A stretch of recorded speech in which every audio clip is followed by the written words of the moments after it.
ఒక్క నిమిషం. హలో బాబ్జీ.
అంతరాయ శాంత శాంత పావనమచించ వైభవం తం నరం వపుషి కుంజరం ముఖే మన్మహే కిమపి తుందిలం మహః వసుదేవసుతం దేవం కంసచాణూరమర్దనం దేవకీ పరమానందం కృష్ణం వందే జగద్గురుం శ్రీకృష్ణం వందే జగద్గురుం. భగవద్బంధువులకు, ఆత్మస్వరూపులకు, సత్యాన్వేషులకు స్వాగతం, సుస్వాగతం. పరమ పవిత్రమైనటువంటిది భగవద్గీత. జీవితంలో చాలా మంది చాలాసార్లు పారాయణ చేశారు, చాలాసార్లు దీని అర్థాన్ని కూడా విన్నారు, చాలాసార్లు మళ్ళీ మనము మొదటి అధ్యాయం నుంచి 17వ అధ్యాయం వరకు, అన్ని 18వ అధ్యాయం వరకు వివరాలన్నీ మళ్ళీ మళ్ళీ మళ్ళీ మళ్ళీ మళ్ళీ మళ్ళీ తెలుసుకున్నాం. దాని సారం మనకు అర్థమైందా? మనము ఆచరణలో దీన్ని పెట్టగలుగుతున్నామా? ఎందుకంటే భగవద్గీత గీతని మార్చాలి. మరి ఇంతమంది, ఇన్ని వేల మంది, లక్షలు, కోట్ల మంది కూడా సహస్ర గలార్చన, కోటి గలార్చన ఇవన్నీ చేస్తున్నారు కదా, మరి అయినప్పటికీ వాళ్ళ జీవితంలో మార్పు ఎందుకు రావడం లేదు? సరే, అలా కాదు, వాళ్ళ సంగతి వదిలేయండి. కనీసము భగవద్గీత యొక్క అర్థం తెలుసుకున్న వాళ్ళు ఎందుకు మారడం లేదు? భగవద్గీత అర్థం తెలుసుకుంటే కనీసం మారాలి కదా. వాళ్ళంటే పారాయణం చేస్తున్నారు, సరే, వాళ్ళకి అర్థం తెలియదు. మరి భగవద్గీత అర్థం తెలిసిన వారి సంగతి ఏంటి? అంటే ఇక్కడ వచ్చిన ఇబ్బందల్లా ఏంటంటే, ఏనుగు చర్మాన్ని ఎంత గట్టిగా రుద్దినా నలుపు నలుపే గాని తెలుపు కాదు. అంటే మనకేమైందంటే, అజ్ఞానం అనేటటువంటిది చాలా రోజులుగా మన అందరినీ కూడా వదలకుండా పట్టి బాధిస్తుంది. అందువల్ల ఏమైతుందంటే, భగవంతుడి యొక్క సందేశాన్ని అర్థం చేసుకోము. ఇది మాట దేవుడు చెప్పాడు అని చెప్పినా కూడా మన లోపల మార్పు రాదు. ఇది దేవుడు చెప్పాడు అని చెప్పినప్పటికీ కూడా మన లోపల మార్పు రావడం లేదు. మరి ఇంక ఎవరి మాట వింటాం? ఒక్కసారి ఆలోచించండి, మనం ఎవరి మాట వింటాము? దేవుడు ఎన్నో విషయాలు చెప్పాడు. నిజంగా చెప్తే దేవుడు చెప్పిన మాటల్లో సగం విన్నా కూడా మనం బాగుపడతాం. సగం కాదు, 1-2 విన్నా చాలు బాగుపడతాం. కానీ మరి ఎందుకు మన జీవితం లోపల సరైనటువంటి మార్పు రావడం లేదు? ఎందుకంటే దానికి కారణము మనలో ఉన్నటువంటి తమస్సు.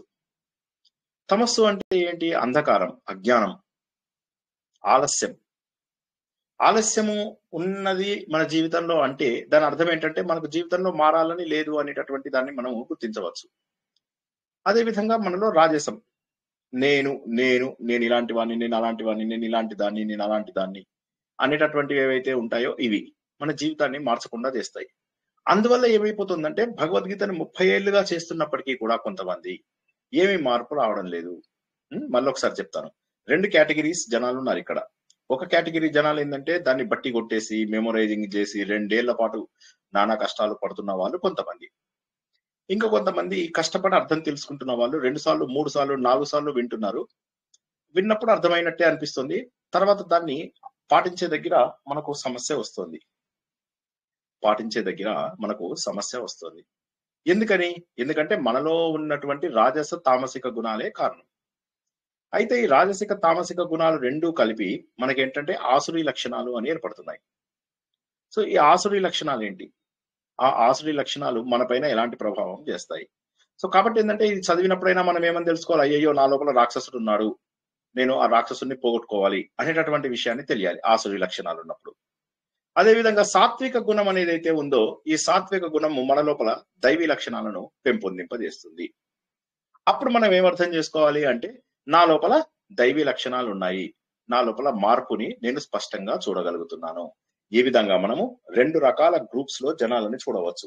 ఒకరు సాత్విక లక్షణాలను పెంచుకుంటూ, రాజసిక తామసాన్ని తగ్గించుకుంటూ వాళ్ళు దైవ లక్షణాలను పెంచుకుంటున్నారు.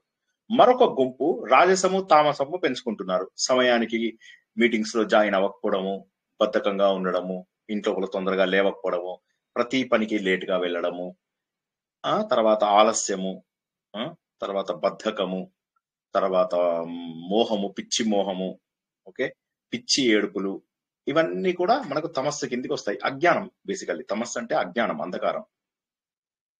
రజస్సు అంటే పొగరు, నాకంటే మించిన వాడు లేడు. ఈ తమస్సు, రజస్సు కలిసి మనకు రాక్షస లక్షణాలని పెంచుతుంది. కాబట్టి ఏంటంటే ఈ 2 రకాల లక్షణాలు ఎవరిలో ఉన్నాయి అంటే 2 రకాల లక్షణాలు మనలోనే ఉన్నాయి. దేన్ని పెంచుకుంటే మనము వాటిగా మారిపోతాము. దైవీ లక్షణాలను పెంచుకున్నట్లయితే దేవతలుగా మారిపోతాము. రాక్షస లక్షణాలను పెంచుకుంటే రాక్షసులుగా మారిపోతాము. దైవీ లక్షణాలలో మనకు భగవంతుడు చెప్తున్నాడు, ఎవరికి భయపడవద్దు, భయరాహిత్యం. ఎందుకంటే పరమాత్మ పైన ఉన్నప్పుడు నువ్వు భారము, ఇక ఎవరన్నా కూడా భయపడాల్సినటువంటి అవసరం ఏముంది? భగవంతుడు తప్ప మరేదీ లేదు. అదే విధంగా సత్వ సంశుద్ధి, మనం మనస్సు శుభ్రత, దురాశలు లేకుండా ఉండడము, మాయ లేకుండా ఉండడం, మలిన భావనలు, వీటన్నిటి నుంచి మనం బయటికి రావాలి. జ్ఞానయోగ వ్యవస్థితి.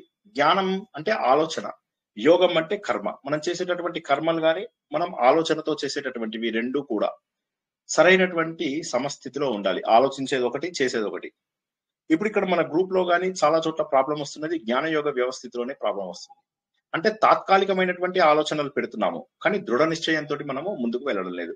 కాబట్టి జ్ఞానయోగ వ్యవస్థితి అనేటటువంటి కారణము మనము ఏదైతే దైవీ లక్షణం ఉందో ఆ దైవీ లక్షణం లేకపోవడం అనే కారణం వల్ల మనము సరిగా ముందుకు జీవితంలో వెళ్ళలేకపోతున్నాము. ఇక దానము అంటే ఒక గొప్ప త్యాగం. మన దగ్గర ఉన్న వస్తువుని సరైనటువంటి వాళ్ళకి ఇవ్వడం, సహృదయంతో ఇచ్చేటటువంటి స్వభావం అన్నమాట. తర్వాత ఇంద్రియాల నిగ్రహం, దాన్ని దమము అంటారు. ఇంద్రియాల నిగ్రహం అంటే అనవసరానికి మించినటువంటి వస్తువులు పోగు చేసుకోకూడదు. ఉదాహరణకు నోరుంది, అవసరానికి మించి తినకూడదు. చెడుంది, ఆ చెడును కళ్ళు చూడకూడదు. చెడుని మన చెవులు వినకూడదు. చెడు ఉన్నది, ఆ చెడుని నోరు అనకూడదు. చెడు ఉన్నది, ఆ చెడును మనం చేయకూడదు. ఇదంతా కూడా దమము కిందికి వస్తుంది. అంటే ఇంద్రియాల యొక్క నిగ్రహాన్ని చేసుకోవడము. తర్వాత యజ్ఞము అంటే ఏదైనా సరే ఒక గొప్ప కార్యము, అది భగవంతుడి పూజ అవ్వచ్చు, లేకపోతే సమాజ సేవ అవ్వచ్చు, ఒక గొప్ప కార్యము, అది యజ్ఞంగా మనము చేసుకుంటాం. ఇవన్నీ కూడా దైవీ కార్యాలు. ఇవన్నీ కూడా మనం ఖచ్చితంగా చేయాలి. అంటే భగవద్గీతకి 16వ అధ్యాయం దాకా ఇప్పుడు వచ్చేసాం. గత 5-6 ఏళ్లుగా చెప్పుకుంటూనే ఉన్నాం. ఇంకా ఇప్పుడు కూడా మార్పు రాకపోతే ఎలాగా? తర్వాత స్వాధ్యాయము, తర్వాత లక్షణం.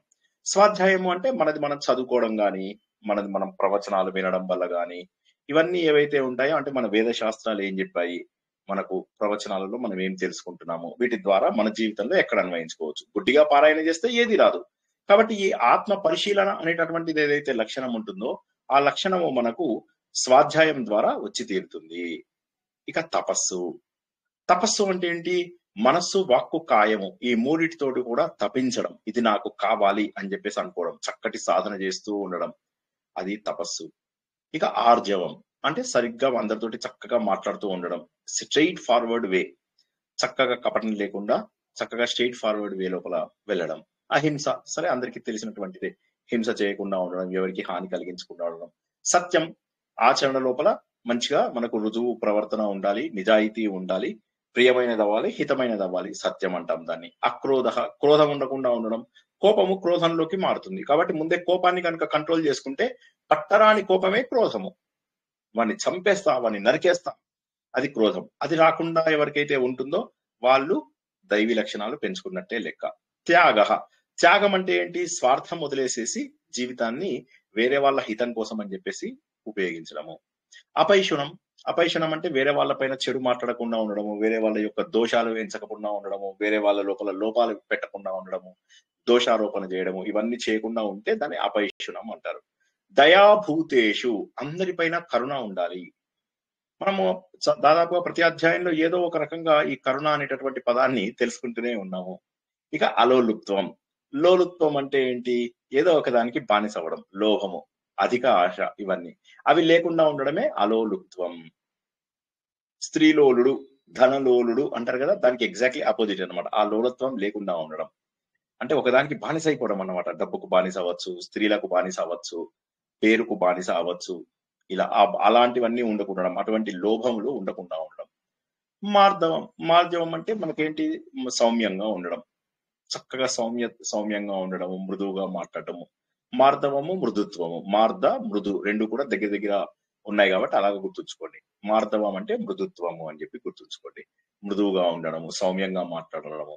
హ్రీహి అంటాడు. హ్రీహి అంటే ఏంటంటే సిగ్గు, లజ్జ. లజ్జ అంటే పెద్దానికి సిగ్గుపడిపోవడం కాదు, కాకుండా అయ్యయ్యో నేను ఇన్ని చేయలేకపోయానే, మంచి పనులు చేయలేకపోయానే, చెడు పనులు చేస్తున్నానే, తప్పు చేశానే, మాకు యజ్ఞంలో యాగాలలో చేయాల్సిన పనులు కాకుండా వేరే పనులు చేస్తున్నానే, ఇన్నాళ్ళ పాటు భగవద్గీత నేర్చుకుని కూడా పాటించలేకపోతున్నానే, అరే నేను ప్రవచనాలకు ఎన్నిసార్లు చెప్పినా కూడా సిగ్గు లేకుండా లేటుగా వస్తున్నానే అని సిగ్గుపడడం అనమాట. హ్రీహి అంటే అది, అది దాన్ని హెరీహి అంటారు. సిగ్గు ఉండాలన్నమాట. అయ్యయ్యో నేను తప్పు చేస్తున్నాను అనేటటువంటి భావన. తర్వాత అచాపలము, అచాపలం అంటే చపలత్వం లేకుండా ఉండడం. చపలత్వం అంటే ఎంతసేపు చంచలం, వీళ్ళు ఈసారి ఇప్పుడు ఒక మాటలో ఇది అంటారు, రెండో మాటలో అది. ఇవాళ నుంచి నేను ఒక పని చేస్తానంటారు, రేపటి నుంచి చేయరు. సో అలా కాకుండా చక్కగా స్థిరంగా ఎవరైతే ఉంటారో వాళ్ళు అచాపలము. దీనివల్ల ఏమవుతుంది? చక్కటి దైవీ సంపద మనకు దొరుకుతుంది. ఈ దైవీ సంపద దొరికిన తర్వాత ఏమవుతుంది? మనకు మంచి తేజస్సు. తేజస్సు అంటే గొప్ప వాళ్ళలో ఉన్నటువంటి గొప్ప లక్షణము, ఆత్మవిశ్వాసం కావచ్చు, వాళ్ళ వల్ల వచ్చే ప్రేరణ. తేజస్సు అంటే ముఖం లోపల బ్రైట్నెస్ అని కాదు, అది కూడా వస్తుంది. అది కాకుండా ఆత్మవిశ్వాసం అనేటటువంటిది ఒకళ్ళ వాళ్ళకు వస్తుంది. వాళ్ళ ముఖంలో మంచి కాంతి గాని, స్ఫూర్తి గాని, ఆత్మవిశ్వాసం గాని, ఇవన్నీ కూడా వస్తే దాన్ని తేజస్సు అంటారు. క్షమ అంటే సహనం, క్షమించగలిగేటటువంటి గుణం ఉండడం ఏదైతే ఉన్నదో అది. తర్వాతది ధృతి. ధృతి అంటే ధైర్యం, దృఢ నిశ్చయం, అది. శౌచం, శౌచం అంటే శుభ్రంగా ఉండడము.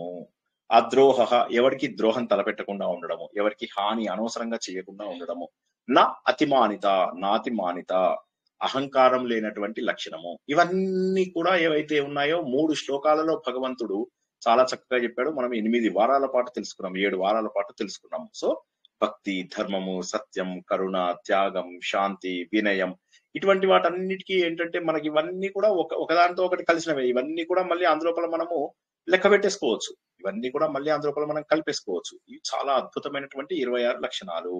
ఈ 26 లక్షణాలు ఏవైతే ఉంటాయో ఇవి ఉంటే దైవీ లక్షణాలు. సో కాబట్టి మనకి 26 లక్షణాలలో ఎన్ని నా దగ్గర ఉన్నాయి అని చెప్పి ప్రతి ఒక్కరూ కూడా గుర్తించాల్సినటువంటి అవసరం ఉంది. ఇక ఆసురి లక్షణాలు. ఆసురి లక్షణాలు అంటే ఏంటి? దంభం. దంభం అంటే బడాయితనం. వాడుకుందా, వాడి ఇంటికి 4 కోతులు వచ్చాయి, నా ఇంటికి 8 కోతులు వచ్చాయి. బడాయి అన్నమాట. కపటం, తప్పుడు మాటలు మాట్లాడడం. దర్పం అంటే ఉన్నదానిపైన గర్వం, నాకు డబ్బు ఉంది, నాకు చదువు ఉంది, నేను మిగతా వాళ్ళకంటే తెలివైన వాణ్ణి, ఇవన్నీ కూడా దర్పంలోకి వస్తాయి. అభిమానము, అభిమానము అంటే ఏంటంటే అహంకారం. అహంకారం, నన్ను అందరూ పూజించాలి అని చెప్పండి. దీనికి దర్పానికి డిఫరెన్స్ ఏంటంటే దర్పంలో ఉన్నదానికి గొప్ప, నాకు ఈ లక్షణం ఉంది, నేను గొప్పవాణ్ణి అని అనుకోవడం. అభిమానం అంటే ఏంటంటే నీకు ఉందా లేకున్నా కూడా నన్ను అందరూ పూజించాలి, నన్ను అందరూ గౌరవించాలి, వాడికి ఏమి క్వాలిటీ ఉండదు, అయినా కూడా వాడు స్వీయ ఇది అంటే గొప్పగా, తనను తాను గొప్పగా అనుకుంటూ అందరూ నన్ను పూజించాలి అది ఇదని అనుకుంటాడు, అది అభిమానము. వీళ్ళ లోపల క్రోధం కూడా ఎక్కువ. సో క్రోధం అనేటటువంటిది కూడా ఆసురి లక్షణము.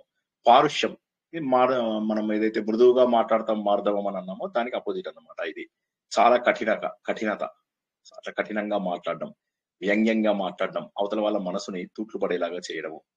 చివరగా అజ్ఞానం. అజ్ఞానం అంటే ఏంటి? అవిద్య, సత్యాన్ని తెలుసుకోలేకపోవడం, అసలు ఏది సత్యము అనేది తెలుసుకోలేకపోవడము.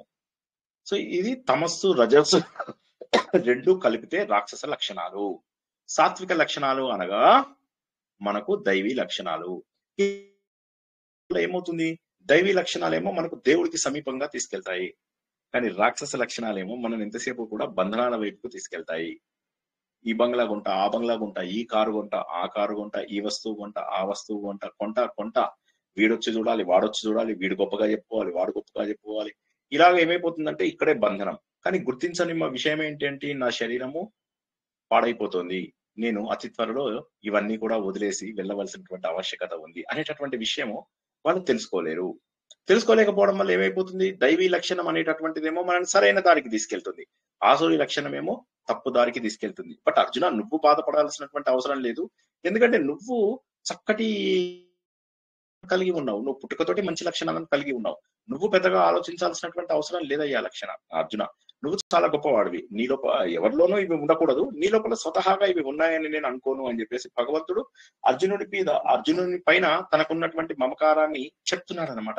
చెప్పేసి అంటే మోక్షం కావాలి అనుకునే వాళ్ళు విమోక్షాయ అంటే నన్ను ఏ విధంగానైతే ఈ బంధనముల నుంచి, ఈ బంధాల నుంచి విడదీస్తుందో అది దైవీ లక్షణాలు మాత్రమే, ఆశ్రయ లక్షణాలు కాదు, నన్ను బంధనాల వైపుకు తీసుకెళ్లిపోతాయి. మరి నేను ఏం చేయాలి అంటే, అర్జున విను, 2 రకాల జనాలు ఉంటారని చెప్పే కదా. ఈ 2 రకాల జనాలలో నీకు చాలా చాప్టర్స్ లోపల దైవీ లక్షణాల గురించి చెప్పాను. 13వ చాప్టర్ లో చెప్పాను, 14వ చాప్టర్ లో చెప్పాను, ఇలా మిగతా చాప్టర్లలో కూడా చాలా చోట్ల చెప్పడం అంటూ జరిగింది. 12వ చాప్టర్ లో 35 లక్షణాలు చెప్పాడు కూడా భగవంతుడు. కాబట్టి అన్నిట్లలో నీకు గొప్ప లక్షణాలను చాలా చాప్టర్స్ లో వివరించడం జరిగింది. కానీ ఈ అధ్యాయంలో నీకు ఆశ్రయ లక్షణాల గురించి ఎక్కువగా చెప్తాను. ఈ ఆశ్రయ లక్షణాలు ఉన్న వాళ్ళని నువ్వు చాలా మందిని ప్రపంచంలో చూసే ఉంటావు, కాబట్టి నా నుంచి అవి నువ్వు చాలా జాగ్రత్తగా విను. ఆశ్రయ లక్షణాలు ఇక్కడ మనకి ఏంటంటే, అర్జునుడు ఉన్నటువంటి అర్జునుడు లోపల కూడా ఈ 2 లక్షణాలు ఉన్నాయి. ఒకవైపు ఏమో కరుణ, పట్టలేనంత కరుణ ఉంది అర్జునుడిలో, అంటే దైవీ లక్షణం మంచిదే, కానీ but at the same time మోహం కూడా ఉంది. సో కాబట్టి అర్జునుడిలో కొంత సాత్విక లక్షణంతో పాటు తమస్సు కూడా ఉన్నది. సో ఈ సత్యాన్ని మనం గుర్తించాలి. అంటే ఇప్పుడు అర్జునుడు పూర్తిగా దేవుడు అయిపోలా, అర్జునుడు లోపల సాత్విక లక్షణంతో పాటు కాస్త చెడు లక్షణం కూడా ఉంది, అది తమస్సు. ఆ తమస్సు ఉండడం వల్ల ఏమవుతుందంటే అర్జునుడికి కూడా ఈ ఉపదేశం అనేటటువంటిది అవసరం అవుతుంది, ఖచ్చితంగా అవసరం అవుతుంది. సో ఇక్కడ ఏమైపోతుంది, ఆసురీ స్వభావంలో ఉన్నటువంటి వాళ్ళకి ఏది చెయ్యాలి, ఏది చేయకూడదు, వాళ్ళకి నియమాలు ఉండవు కదా. ఇప్పుడు ఒక్కసారి ఆలోచించండి, నియమాలు ఉన్నవాడు ఏం చేస్తాడు, అయ్యో పొద్దున లేవాలి, వెంటనే స్నానం చేయాలి, స్నానం చేసిన తర్వాతే నేను స్టవ్ దగ్గరికి వెళ్ళాలి, ఆ తర్వాతే నేను వంట చేయాలి, ఆ తర్వాత నేను సంధ్యావందనం చేసుకోవాలి, ఆ తర్వాత అందరితోటి మంచిగా ఉండాలి, సమయానికి ఆఫీస్కి వెళ్ళాలి, సమయానికి ఇలాగా నియమాలు ఉన్నటువంటి వాడు జీవితంలో తప్పు చేయడం అంటూ ఉండదు. కానీ నియమాలు లేని వాడు ఎవరైతే ఉంటాడో వాడు ఏది చేయాలో ఏది చేయకూడదు తెలియదు, వాడు ఇష్టం వచ్చినప్పుడు లేస్తాడు, ఇష్టం వచ్చినప్పుడు వెళ్తాడు, ఇష్టం వచ్చినట్టుగా ఉంటాడు, ఎదురు లేదు నాకు ఇది చెయ్యాల్సింది ఇది చెయ్యకూడదు అని ఉండదు వాడికి. మీరే చూడండి, ఇప్పుడు మనం చాలా మంది ఇలాంటి వాళ్ళు ఎక్కువ మంది ఉన్నారు. ఒక్కసారి మీరు మీ చుట్టుపక్కల ఉన్న జనాలలో మీరు ఇలాంటి వాళ్ళని చూడలేదా, ఎవరైనా చెప్పండి. నియమాలు పెట్టుకున్న వాళ్ళు ఎక్కువ మంది కనిపిస్తారా, నియమాలు లేని వాళ్ళు ఎక్కువ మంది కనిపిస్తున్నారా? నియమాలు లేని వాళ్ళే ఎక్కువ ఉన్నారు, లేని వాళ్ళే ఎక్కువ ఉంటారు. నియమాలు పెట్టుకొని పాటించలేని వాళ్ళు కూడా చాలా మంది ఉంటారు. కరెక్ట్. మన లోపల మేము నియమాలు పెట్టుకుని 80% పాటిస్తున్నాం అనే వాళ్ళు ఎవరైనా ఉన్నారా? 80% వరకు మనము నియమాలు పెట్టుకుని పాటించగలుగుతున్నాము అనుకున్న వాళ్ళు ఎవరన్నా ఉన్నారా? చక్కటి క్రమశిక్షణను మెయింటైన్ చేస్తూ బద్ధకం లేకుండా. చాలా వరకు చేస్తున్నాం సార్. 80% చేస్తున్నామో లేదో తెలియదు, 80 కాదు కానీ ఒక 65-70% చేస్తున్నాం సార్. సంధ్యావందనం చేస్తున్నాము, తొందరగా లేస్తున్నాం, స్నానం చేసి పొయ్యి దగ్గరికి వెళ్ళటం, వంట చేయటం, యోగా చేస్తాను సార్, మార్నింగే ప్రాణాయామాలు చేస్తున్నాను, యోగా 1.5 hours చేసే శ్రద్ధ భక్తితో. అంతకు ముందు పూజ నేను షోడశోపచారం చేసేదాన్ని కాదు, ఇప్పుడు శ్రద్ధతో చేస్తున్నాను కదా సార్. అది కూడా ధ్యానం. మీరు వేదంలో ఒక శ్లోకం చెప్పారు, చెప్పండి సారీ చెప్పండి. వేదంలో ఒక శ్లోకం చెప్పారు కదా, ఓం మహాయోగేశ్వరాయ నమః సర్వజ్ఞానయామినేచ సర్వమాయ నివారకాయ ఓం శాంతి శాంతి. అది దాంతో ధ్యానం చేయటం చాలా మారింది సార్ మీ ప్రవచనాలు వింటున్నారు. వండర్ఫుల్. ఇంకెవరైనా మార్పు వచ్చిన వాళ్ళు, మార్పు వచ్చింది అని చెప్పి శ్రీ సూక్తం నోట్స్ రాయటం, మళ్ళీ ఎర్లీ మార్నింగే మీ ప్రవచనం నైట్ సరిగ్గా ఎక్కిందా లేదా మెదడు కానీ మళ్ళీ మార్నింగ్ లేస్తూనే మీ ప్రవచనం వింటూ పనులు చేసుకోవటం వండర్ఫుల్ అట్లా వండర్ఫుల్. చేస్తున్నాం. సార్ ఇంకెవరన్నా నేను బద్ధకం చేస్తున్నాను సార్. పోగొట్టుకున్నాం? నేను జై శ్రీకృష్ణ. నేను కూడా చెప్పండి. జై శ్రీకృష్ణ సార్ చేస్తున్నాను సార్. వండర్ఫుల్. ఇంకా ఇంకెవరైనా మేము కనీసం 70-80% బద్ధకం వదులుకున్నాం. చాలా వరకైతే మారామండి. విజయ గారు, మాధురి గారు, సునంద గారు ఒకరి తర్వాత ఒకరు మాట్లాడండి. కూడా శుక్లపక్షంలో శ్రీ సూక్తం చదువుతున్నాను సార్, మీరు చెప్పారు కదా. కరెక్ట్. అంటే శుభ్రంగా ఉంటున్నారా? అంటే స్నానం చేయడం వారానికి ఒకసారి లేవటమే, స్నానం చేయకుండా బయటికి కూడా రాము సార్. రూమ్ లో నుంచి నేరుగా స్నానం చేసే బయటకు వస్తాం. ఓకే. తర్వాత ఎవరిపైన చెడు మాటలు మాట్లాడడం తగ్గించేసేసారా? చెడు మాటలు ఎవరిపైనా చెడు మాట్లాడడం అంటే కబుర్లు చెప్తారు చూడండి జనాలు, అవి అట్లాంటివి తగ్గించారా? పెట్టుకోవట్లేదు సార్, కబుర్లు ఏం పెట్టుకోవట్లేదు సార్. మా అమ్మకి కూడా కాల్ చేసినా ఎక్కువసేపు మాట్లాడట్లేదు మా అమ్మతో కూడా. నెక్స్ట్ ఇంకెవరన్నా చెప్పండి. విజయ్ గారి తర్వాత ఎవరు? ఇందాక ఇద్దరికి అనుకున్నాం కదా. మాధురి గారు, చాలా వరకు మాధురి గారు చెప్పండి. చాలా వరకు మారాం సార్. మరి 70-80 కాదు సార్, ఒక 50% వరకు చేంజ్ వచ్చి ఉంటుంది సార్ అంతకు ముందుకి ఇప్పటికి. సో స్నానం చేయకుండా వంట దగ్గరికి వెళ్ళట్లేదు సార్. 2 పూట్లు సంధ్యా వందనం చేసుకుని దీపం పెడుతున్నాం సార్. మార్నింగ్ సూర్య నమస్కారాలు చేస్తున్నాను సార్. చాలా వరకు మాటలు తగ్గించేసాం sir. Very good, very good. Sunanda గారు తర్వాత విజయ గౌరి గారు ఒకరి తర్వాత ఒకరు. మారటం అంటే మొదటి నుంచి కూడా కొంచెం వివరంగా భావం తెలిస్తేనే పూజ చేస్తానండి, ఇప్పుడని కాదు. మీరు చెప్పాక ఇంకా ఎక్కువ దాంట్లోనే లీనమైపోయినట్టుగా ఉంది. మళ్ళీ మాట్లాడటం కూడా ఇవరికి గబుక్కుని ఎవరన్నా అంటే వెంటనే కోపంగా రియాక్ట్ అయ్యేవాళ్ళము. ఇప్పుడు అది చాలా తగ్గిపోయింది. అంటే సమన్వయమా ఏదో అంట అట్లా వచ్చిందండి. ఒకవేళ మాట్లాడబోతున్నా కూడా తెలిసిపోతుంది అన్నమాట. తప్పు మాట్లాడుతున్నాం, అలా మాట్లాడొద్దు అని తెలుస్తుంది. పూజ కానీ ఏదైనా కూడా మొదటి నుంచి కూడా ఏదైనా భావం తెలిస్తేనే నేర్చుకుంటానండి. అదే దాంట్లోకి పోతాను. ఇప్పుడు శ్రీ సూక్తం ఏదైనా భగవద్గీత అయినా కూడా భావం తెలుసుకుని ఉండేదాన్ని. ఇప్పుడు ఇంకా మంచిగా అనిపిస్తుంది. విజయ గౌరి గారు జై గురుదేవ్ గారు. చెప్పండి. నేను ఇప్పుడు 1 వీక్ నుంచి మీ ప్రవచనాలు వింటున్నాను గురువు గారు. అంటే నేను 4 years నుంచి ఈ ఆధ్యాత్మిక దీంట్లోకి వచ్చాక చాలా వరకు ఇంకా నాకు రెండో ప్రపంచం ఏం లేదు. ఒకరితో ఇప్పుడుకొచ్చి నాకు లేడీస్ తో కూడా నేను మాట్లాడలేదు సార్ గురువు గారు. ఓన్లీ నా దినసరి ఏంటంటే ఇంట్లో పని అవుతూనే నేను బుక్స్ చదువుకోవడం, ఈ లలిత అని, విష్ణు అని, శివానంద లహరి అని, వీలైతే నేను సేవా కార్యక్రమం చేస్తున్నాను సార్. కాశీకి నేను తీసుకొని వెళ్ళి వాళ్ళ దగ్గరుండి చూపిస్తున్నాను. వాళ్ళకి ఏం తెలియనితే తెలియపరిచి వాళ్ళకి చూపిస్తున్నాను. కాశీ ఇప్పటికి ఈ 4 years లో 46 times వెళ్ళాను గురువు గారు. ఈ కార్యక్రమం నేను చేస్తున్నాను గురువు గారు. నేను మళ్ళీ ఎప్పుడు వెళ్తారు మేడం? ప్రతి మంత్ వెళ్తా ఉంటానండి. ఎవరో ఒకరు తీసుకొని వెళ్తుంటాను. ఎందుకంటే అక్కడ ప్రతిదీ నాకు ఒక పుట్టిల్లాగా అయిపోయింది కాశీ. ఫస్ట్ నేను అంటే దీనికోసం చెప్పాలంటే మళ్ళీ డిస్టర్బ్ లాగా ఉంటదేమో గురువు గారు, చెప్పొచ్చు అంటే చెప్తారు గురువు గారు. చెప్పండి. నేను 2020లో ఫస్ట్ కాశీ వెళ్ళాను గురువు గారు. ఇలాగే బస్సులో అందరితో.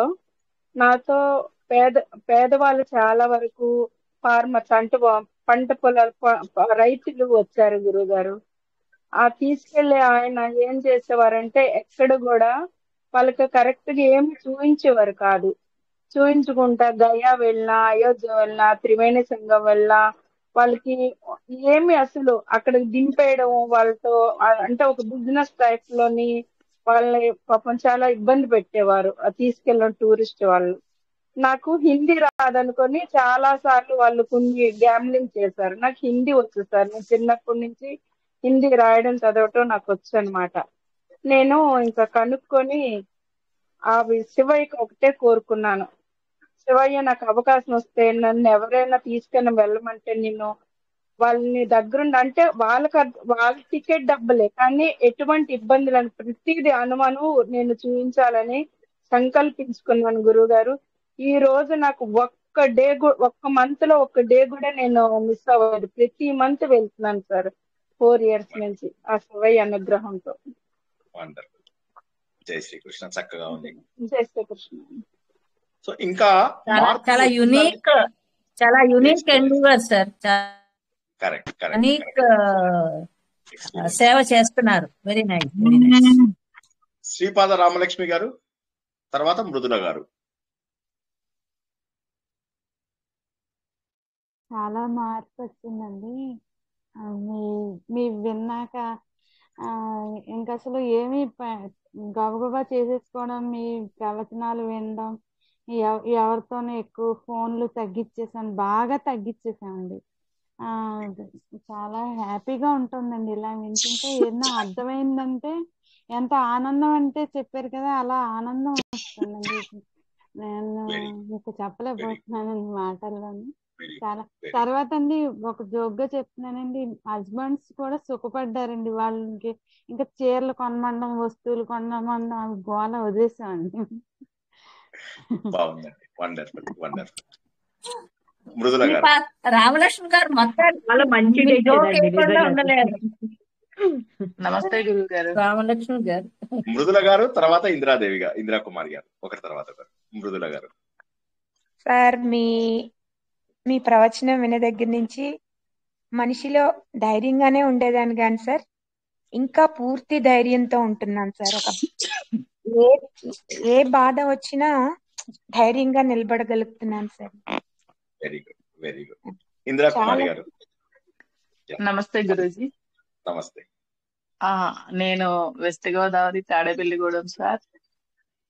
ప్రస్తుతం నేను ఆస్ట్రేలియాలో ఉన్నానండి. 10 months అయిందండి వచ్చి. నేను ఈ మణిదీప వర్ణన క్లాస్ లో జాయిన్ అయ్యి సార్ ఈ క్లాసులకి అటెండ్ అవుతున్నాను. కానీ మీరు మధ్య మధ్యలో చెప్తున్నా నన్ను తట్టి లేపుతున్నట్టు అవుతుంది, కానీ మీరు ప్రతిసారి నిద్రపోతున్నారా, సమాధానం చెప్పట్లేదు అన్నప్పుడల్లా షై ఫీల్ అవుతున్నాను. నేను పూర్తిగా వినలేకపోతున్నాను సార్. ఎందుకంటే ఎర్లీ మార్నింగ్ 6కే 5:30కే లేస్తానండి. ఈ క్లాస్ మధ్యలోనే నాకు నిద్ర వచ్చేస్తుంది. క్లాస్ అయిపోయి కూడా కట్ అయిపోయింది. తెల్లారి లింక్ పెడతారు కదండి మీరు, అప్పుడు అది చూసుకుంటున్నాను. అయితే సార్ నేను డిసిప్లైన్ గానే ఉంటానండి. 25 సంవత్సరాల నుంచి యోగా అది కూడా ప్రతిరోజు 4కి లేస్తాను. ఎగ్జాక్ట్లీ 3:48కి లేస్తానండి ప్రతిరోజు కూడా. అన్ని కార్యకృత్యాలు తీర్చుకొని పూజ చేసుకొని యోగాకి వెళ్తాను. సిస్టమేటిక్ గానే ఉంటాను సార్. కాకపోతే పూజ చేసే విధానం అది మంత్రాలు అవన్నీ కూడా పెద్దగా రావు. ఇప్పుడే పారాయణలో జాయిన్ అయ్యాను, కానీ మీరు పారాయణ గురించి చెప్పిన తర్వాత ఓహో ఇది కూడా కరెక్ట్ కాదు అని అనిపించింది. అంటే శ్రద్ధగా చేస్తే తప్పు లేదు, శ్రద్ధగా చేయకపోతే అంటే అర్థం తెలుసుకొని చెయ్యాలి, ఏదో బంటగా చదువుకొని వెళ్ళకూడదు అని చెప్తున్నారు కదా సార్ మీరు. అది కూడా అనిపించింది నాకు. తర్వాత ఇప్పుడు ఆస్ట్రేలియా వచ్చాక ఖాళీగా ఉండే అందరినీ భగవద్గీత నేర్చుకుంటున్నానండి గీతా పరివార్లో. మణిదీప వర్ణన దాంట్లో కూడా 284 శ్లోకాలు నేర్చుకుంటున్నానండి. నేను ఒక 50 నుంచి 60% సార్ మీరు చెప్పేది ఫస్ట్ కొంచెం కన్ఫ్యూజ్ గా ఉన్నా, నెక్స్ట్ మళ్ళీ రెండోసారి వింటుంటే అది అర్థం అవుతుందండి. నేను అందుకని ఏ క్వశ్చన్ ఆన్సర్లు అటెండ్ అవ్వట్లేదు, వింటున్నాను సార్, బుర్రకెక్కించుకుంటున్నాను. చాలా సంతోషం అండి, చాలా సంతోషం. లాస్ట్ ఎవరైనా జై శ్రీకృష్ణ అండి. నేను ఒక 50-60% మారేను సార్, అంతే. చాలా సంతోషం. అంతకన్నా ట్రై చేస్తున్నా. మారడం కూడా ఎలా అంటే ఒకటి గుర్తుంచుకోండి, ఇప్పుడు మీరు చెప్పిన దాంట్లో అందరు చెప్పిన దాంట్లో నేను ఒకటే అబ్జెక్షన్ ఏంటంటే, నేను చెప్పాను అని అంటున్నారు కదా, అది నేను చెప్పలేదు, మన భగవద్గీతలో ఉన్న విషయాలే. వాటిని నేను ఏం చేస్తున్నానంటే కొద్దిగా మన వాడుక భాషలో చెప్తున్నాను అంతే. సో ఉన్నవన్నీ కూడా దేవుడు చెప్పినవే, కాబట్టి మనం దేవుడు చెప్పిన మాటలు వినాలి, కాబట్టి అవి చక్కగా విందాం. ఓకేనా? ఇప్పుడు ఇక దైవీ సంపద విమోక్షాయ అంటే అర్థం తెలుసుకుందాం. దైవీ సంపద మనను విడుదల చేస్తుంది. దేని నుంచి విడుదల చేస్తుంది సార్? ఇంట్లో పిల్లలు ఉన్నారు, భార్య భర్త ఇవన్నీ, అది కదా ఆ విమోక్షాయ కాదు. అంతర్గతంగా ఉన్నటువంటి దైవత్వాన్ని బయటికి తీస్తుంది. మన లోపల ఉన్నటువంటి దైవత్వాన్ని బయటికి తీసుకొస్తుంది. లోపల మనకున్నాయి దైవీ లక్షణాలు లేకపోవడం అసంభవం. ఎందుకంటే ఈ 26 లక్షణాలతోనే ప్రతి ఒక్కడు పుడతాడు. కానీ వాటిని ఏంటంటే నొక్కేస్తారు. నొక్కేసి ఏమవుతుంది, వాటిని పైకి రానియకుండా చూస్తారు. కానీ అలా కాకుండా మనకేంటంటే ఆ లక్షణాలను బయటికి తీయాలి. లోపల ఉన్నటువంటి ఎక్కడో నిద్రాణమై ఉన్నటువంటి ఈ లక్షణాలన్నింటినీ కూడా మెలకువ తీయాలి. సో అప్పుడు అది మార్గం అన్నమాట. ఆసురి లక్షణాలు అట్లా కాదు.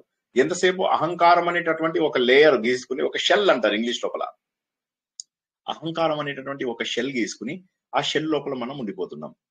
సో కాబట్టి ఆసురి లక్షణాలు ఎప్పుడు కూడా మనకు చెడువే. అంటే భగవంతుడు ఏంటంటే ఈ చెప్పేదంతా కూడా వాళ్ళ మెంటల్ స్టేట్, మానసిక స్థితి అంటారు కదా, ఆ మెంటల్ స్టేట్ వాళ్ళది ఎలా ఉంటుంది, వాళ్ళ జీవన విధానం ఎలా ఉంటుంది, వాళ్ళ లాజిక్ ఎలా ఉంటుంది, ఇవన్నీ కూడా భగవంతుడు మనకు అర్థం చేయిస్తున్నాడు. ఎందుకంటే మనకు ఇంతవరకు కూడాను మనము దైవీ లక్షణాలు 12వ అధ్యాయంలో 13వ అధ్యాయంలో ఇలా అన్ని చోట్ల తెలుసుకున్నాం మనం. కానీ ఆసురి లక్షణంలో ఉన్నటువంటి వాళ్ళ గురించి తెలియాలి. వీళ్ళకు ఒక పద్ధతి, ఒక పాట ఉండదు. వీళ్ళకేంటి, ఈ లోకానికి ఇంకా ఆధారం ఏమీ లేదు, కేవలం స్త్రీ పురుష సాన్నిహిత్యం వల్ల కామ ప్రేరణతోటి మాత్రమే ఈ జీవం ఉత్పన్నమైంది, అంతేగాని దేవుడితో సంబంధం లేదంటారు. ఇది ఎక్కడ మాట అంటే చాలా నీచంగా మాట్లాడుతుంటారు. వాళ్ళ దగ్గర వాళ్ళు చెప్పే లాజిక్ లో కూడా ఒక ప్రాపర్ ఇది ఉండదు అనమాట. అంటే సత్యాన్ని నిరాకరిస్తారు వాళ్ళు. ఇది బాగా గుర్తుంచుకోండి.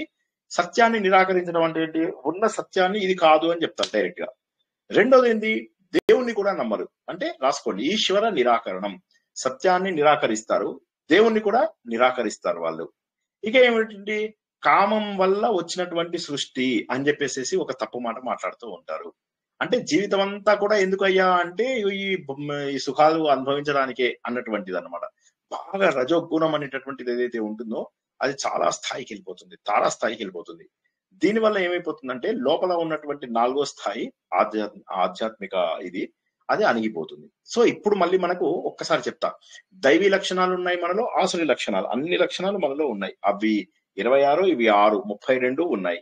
ఈ దైవీ లక్షణాలను మెల్లమెల్లగా తగ్గించుకుంటూ, ఆసురి లక్షణాలను తగ్గించుకుంటూ, దైవీ లక్షణాలను 26 లక్షణాలను పెంచుకుంటూ పోవాలి. వీళ్ళు ఏం చేస్తున్నారు, ఆసురి లక్షణాలను పెంచుకుంటూ పోతున్నారు. పెంచుకుపోవడం వల్ల ఏమవుతుంది, వాళ్ళ లాజిక్ కూడా దుర్మార్గంగానే ఉంటుంది. వాళ్ళు వేరే వాళ్ళ ఇప్పుడు ఈ ఒక్క క్షణంలో మీరు మాట్లాడకుండా ఉండండి, 2వ క్షణం లోపల వాళ్ళు మీ మీద చెడు మాట్లాడేస్తారు. వాళ్ళకి తప్పని కూడా అనిపించదు. వాళ్ళ లాజిక్ గెలవాలి, వాళ్ళ మాట గెలవాలి, వాళ్ళు మంచి వాళ్ళని చెప్పి అవతల వాళ్ళ దగ్గర ప్రూవ్ అవ్వాలి. ఒకే నిమిషం లోపల మీరు చెడ్డ వాళ్ళు అయిపోతారు. మీరు ఇది చాలా మంది మీ అందరికీ జరిగిందే ఉంటుంది. మీరు కొంతమందితో మాట్లాడుతున్నారు, వాళ్ళకి మీకు ఏదో విషయంలో తేడా వచ్చింది, పప్పు ఇవ్వలేదో, కూర ఇవ్వలేదో, లేదా డబ్బు అడిగితే డబ్బు ఇవ్వలేదో, ఏదో జరుగుతుంది. ఆ తర్వాత వాళ్ళు మిమ్మల్ని ఎంత సహించుకుంటారు, తర్వాత రోజు నుంచి మీరు అసలు దుర్మార్గులు అన్నమాట. సో కాబట్టి ఏంటంటే చాలా ఫాస్ట్ గా మనం అభిప్రాయాలు మార్చేసుకుంటూ ఉంటాము. అభిప్రాయాలు అనేటటువంటివి చిన్న చిన్న ఇన్సిడెంట్స్ ని బట్టి మారవు, ఒక వ్యక్తిత్వం మీద ఆధారపడి రావాలి. ఒక వ్యక్తిని మనము పూర్తి స్థాయి వ్యక్తిగా చూసినప్పుడు మాత్రమే అభిప్రాయాలు. అందుకే అంటారు కదా, పుస్తకాన్ని దాని కవర్ పేజీ చూసి జడ్జి చేయొద్దు అని అంటారు. పుస్తకాన్ని చదవయ్యా ముందు, నువ్వు పుస్తకాన్ని చదువు, చదివిన తర్వాత అప్పుడు నువ్వు అర్థం చేసుకోవడానికి ప్రయత్నం చెయ్యి. సో ఇప్పుడు ఇక్కడ ప్రాబ్లం ఏమొచ్చింది, ఒకసారి మనకు అహంకారం వచ్చిన తర్వాత దేవుణ్ణి కూడా నమ్మం. మీరు హిరణ్యాక్షుడు, హిరణ్యకశిపుడు వీళ్ళందరినీ చూస్తే అందరికీ తెలుసు ఈ ప్రపంచం అంతా ఎవరో ఒకరు సృష్టించారు అని. కానీ దానికి ఆధారభూతుడైనటువంటి భగవంతుని కూడా ఎదిరించే స్థాయికి వెళ్ళిపోయారు వాళ్ళు. రావణాసురుడు ఎన్నోసార్లు జీవితంలో దెబ్బలు తిన్నాడు, ఎన్నోసార్లు ఎంతో మంది చేతుల లోపల రావణాసురుడు కూడా ఓడిపోతాడు. బ్రహ్మదేవుడి చేతిలో పరాభవం చెందుతాడు, వాళ్ళ తాత ముత్తాత అవుతాడు. అదే విధంగా కార్తవీర్యార్జునుడు చేతుల లోపల తన్నులు తింటాడు ఒకసారి, వాలి చేతిలో తన్నులు తింటాడు ఒకసారి. అయినప్పటికీ కూడా తనను తాను విశ్వానికి అధిపతిని అనుకుంటూ ఉంటాడు. ఇది ఎక్కడ మాట, దేవుడు కళ్ళకు. అందుకే అంటారు మన విద్యాప్రకాష్ ఆనందగిరి స్వామీజీ, ఆయన అంటారన్నమాట, నేను చెప్తున్నా కదా, కొద్ది మంది మహానుభావులలో విద్యాప్రకాష్ ఆనందగిరి ఒకరు, తత్వవిద్యానంద మహానుభావుడు. ఇలాంటి వాళ్ళు సత్యం పలుకుతారు. ఆయన విద్యాప్రకాష్ ఆనందగిరి ఏమన్నారు తెలుసా, నీకు ఎప్పుడైనా కూడా గర్వం అనిపించిందంటే ఇలా తలెత్తి పైకి చూడు, నక్షత్రాలు కనిపిస్తాయి, కోట్లాది నక్షత్రాలు కనిపిస్తాయి. ఆ కోట్లాది నక్షత్రాలలో అన్నిటికంటే చిన్నదైన నక్షత్రం సూర్యుడు. ఆ చిన్నదైన సూర్యుడు అనేటటువంటి నక్షత్రంలో 13 లక్షల భూములు పడతాయి. మన భూమి ఏదైతే ఉందో ఇవి 13 లక్షలు మన చిన్న నక్షత్రమైన సూర్యుల్లో పడతాయి. మళ్ళీ ఈ భూమి మీద మళ్ళీ మనం ఉన్నటువంటిది 10-15% భూమి మీద మాత్రమే. అందులోపల కూడా నువ్వున్నది ఏంది, 2000 స్క్వేర్ ఫీట్ 3000 స్క్వేర్ ఫీట్ ఇంట్లోపల ఉంటావు మాక్సిమం. లేదండి మా ఇల్లు పెద్దది, ఓకే ఫైన్. ఎంత పెద్దదైనా ఒకసారి ఆ నక్షత్రంతో చూడు, అటువంటి నక్షత్రాలు ఎన్ని ఉన్నాయో చూడు. ఈ కనిపించే నక్షత్రాలన్నీ కూడా ఒక్క మన గెలాక్సీలో, ఇటువంటివి మనకు కనిపించే గెలాక్సీలే వందల వేల కొద్ది లక్షల కొద్ది ఉన్నాయి. ఇవి కాక మనకు కనిపించని గెలాక్సీలు ఎన్నెన్నో. సో ఇంకా గర్వం ఉండడానికి అవకాశం ఏముంది? భగవంతుడు లేడు అని చెప్పడానికి అవకాశం ఎక్కడుంది? సో దీనివల్ల ఏమైపోతుందంటే ఈ తప్పుడు దృష్టిని ఉండడం వల్ల ఏమవుతుందంటే వాళ్ళ ఆత్మని మర్చిపోతారు. ఆత్మను మర్చిపోయి ఏమైతుంది? అవివేకులుగా మారిపోతారు, క్రూరంగా తయారవుతారు, లోకంలో నాశనానికి ఇదైతారు. లోకంలో అన్ని విరుద్ధమైన పనులే. అందరూ ఇలా లెఫ్ట్ సైడ్ నుంచి వెళ్తుంటే వాడు రైట్ సైడ్ నుంచి వచ్చి కుదుతారు నిన్ను. వాళ్ళకి తప్పు అనిపించదు. ఇప్పుడు ప్రాబ్లం ఏంటంటే తప్పు అనిపించేవాడు ఓకే. ఇప్పుడు మనం గుడికి ఎందుకు వెళ్తాము? అక్కడే దేవుడు ఉంటాడు. నాకు ఆ దేవుడు అన్ని చోట్ల ఉంటాడు, గుడిలో కూడా ఉంటాడు. కానీ మనం గుడికి వెళ్ళినప్పుడు ఎందుకైనా మంచిది, ఇక్కడ చెడు మాటలు మాట్లాడకూడదు అని చెప్పి కాసేపు ప్రశాంతంగా కూర్చుంటాం. అంతా భగవంతుడి ప్రదేశం కాదా? సో ఇలాగా మనని మనం ప్రశ్నించుకోవాలి. ఎలా మారాలి? ఈ 16 మళ్ళా ఎందుకు చెప్తున్నానంటే 16, 17, 18 అధ్యాయాలు అయిపోయిన తర్వాత మనకి ఇక మారేటటువంటి అవకాశం దొరకదు. కాబట్టి ఈ అధ్యాయాల్లోనే మనం మారాలి. 15 అధ్యాయాలలో తెలుసుకున్నటువంటి భగవంతుడి తత్వం ఏదైతే మనం 100 సార్లు రిపీట్ చేసుకున్నామో అదంతా థియరీ అయితే 16, 17, 18 ప్రాక్టికల్. ఇందులోపల మనం ఏమని అర్థం చేసుకోవాలి? మనము సరైనటువంటి దారిలో వెళ్తున్నామా లేదా? మనం కూడా క్రూరంగా ఎప్పుడైనా ఉంటే అయ్యో నేను తప్పు పని చేశాను, క్రూరంగా ఉన్నాను, అయ్యో నేను తప్పు పని చేశాను, అబద్ధం చెప్పాను, అయ్యో నేను తప్పు పని చేశాను, వేరే వాళ్ళకి చెడు కోరుకుంటున్నాను, అయ్యో తప్పు పని చేశాను, క్రోధంగా ఉన్నాను, అయ్యో తప్పు పని చేశాను, విపరీతమైన మోహంలో ఉండిపోయాను, అయ్యో అంధకారంలో ఉన్నాను. నీ అబ్బాయికి 90% మార్క్స్ వచ్చాయి అనగానే ఇక పండుగ, ఒరే అబ్బాయి అని ముద్దులు పెట్టేసుకుంటారు. ఇంతలోకే తెలుస్తుంది పక్క వాళ్ళ అబ్బాయికి 92% వచ్చిందని, 91% వచ్చిందని. ఇక చూడాలి మన అబ్బాయి ఎంత అంటే వాడు అసలు ఇక మన అబ్బాయిని సపోర్ట్ చేస్తూ పక్క వాళ్ళ అబ్బాయిని ఎన్ని తిడతామో. చూడండి, ఇటువంటి తప్పులు మనం చేసామో లేదో చూడండి. మన లోపల అహంకారము, లేని గొప్పలు చెప్పుకోవడం, ఇవన్నీ మనం చేస్తున్నామా లేదా చూడండి. ప్రపంచంలో ఎవడండి గొప్ప? తాడి తన్నేవాడి తల తన్నేవాడు ఇంకోడు ఉంటాడు అని చెప్పేసి. సో ఏమీ లేదు, మనం ఏదో గొప్ప అనుకునే లోపల వచ్చి ఒక్క తన్నది అంటాడు. నేను ఎన్నో సార్లు చెప్పాను, మా బీజేపీ లోపల ప్రమోద్ మహాజన్ అని ఆయన ఉండేవారు. ఆయన ఉన్నప్పుడు ఆయన ఎలా ఉండేవారంటే అసలు మోడీ గారు కూడా పెద్ద అంత పేరుండేది కాదు ఆయనకి. ఆ సమయం లోపల ఇటు అద్వానీ గారికి అటు వాజ్పేయి గారికి ఇద్దరికి కూడా సరైనటువంటి వారసుడు ఆయనే అని చెప్పేసి అనుకునేవాళ్ళు. ఆయన ఏది మాట్లాడినా కూడా వెంటనే నెక్స్ట్ డే నాడు పేపర్ లో వచ్చేది. ఎవరో మ్యూట్ లో లేరండి? ఎవరో ఎందుకో అన్మ్యూట్ చేసుకున్నారు, చెప్తారా ఎందుకు అన్మ్యూట్ చేసుకున్నారు? సో ఏం చెప్పాను? ప్రమోద్ మహాజన్. సో అయితే ఆయనకు అప్పుడు ఏమైంది, ఇటు ఇద్దరికి సమాన దృష్టిలో ఎన్నో ఉన్నాడు. ఆయన మాట్లాడితే పేపర్లో వచ్చేది, టీవీలో వచ్చేది, అన్ని వస్తుండేవి. ఆ సమయం లోపల ఏమైంది, ఇంకా ఆయనే నెక్స్ట్ మనకు నేత, అట్లా ఇట్లా అన్ని అనుకున్నారు. పాపం ఆయనని వాళ్ళ తమ్ముడే ఉత్తగా ఏదో వాళ్ళ ఇంట్లో చిన్న గొడవ కాల్చి చంపేశాడు. చాలా అశాశ్వతం జీవితం. బాధ అనిపించదా? ఒక్కొక్కసారి బాధ అనిపించదా ఇవన్నీ వింటుంటే? ఇవన్నీ ప్రపంచం అంతా చూస్తుంటే బాధ అనిపిస్తూ ఉంటదా? సినిమాలు చూస్తూ ఉంటాం మనం, సినిమాలు చూస్తూ ఉంటే బాధ అనిపించదా? ఇవాళ పొద్దున్న ఒక పాట వింటుండే అనమాట. వింటుంటే ఒక్కసారిగా బాధ వేసింది. మహేంద్ర కుమార్ పాట పాడుకుంటూ వెళ్తున్నాడు. कौन है जो सपनों में आया, कौन है जो दिल में बसाया, लो झुक गया आसमां भी, इश्क मेरा रंग लाया, ओ प्रिया